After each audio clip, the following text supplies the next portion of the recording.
ওগুলো সারাপ দাবতে ভালো বেড়ে যায় কোন বাড়ি খাইয়ে এরকম কোন দাঁতে ঢুকে দেবে সাবধান এইসো ওলো ওলো আহা আহ তো বন্ধুরা, আজকের ব্লগে তোমাদের সবাইকে স্বাগতম। আশা করি সবাই ভালো আছো। আজ আমরা যাচ্ছি নৌকা বিলাসে, মানে আমাদের গ্রামের ছোট্ট একটা নদী, সেইখান থেকে হচ্ছে নৌকায় আমরা ঘেরে যাচ্ছি। আর আশা করি সবার কাছে ভিডিওটা ভালো লাগবে।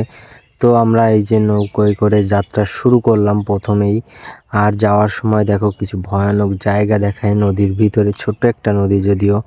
আর সামনে দেখো কতটা সুন্দর লাগছে। আমরা যাচ্ছি হলো এই মেশিনটাকে বসানোর জন্য। বাড়ি খাইয়ে দেখো এই যে, কোন দাঁতে আর ঢুকে এখন দেবে আমাদের এখানে একটা ভয়ানক বিপদ হলো। আর একটুর জন্য আমার মোবাইলটা পড়ে যাবে জলে, সে আমাকে সতর্ক করে দিছিল। দেখো, আর এইখান থেকে কিন্তু আসলে সূর্য মামা এত সুন্দর কিরণ দিচ্ছে এবং একটা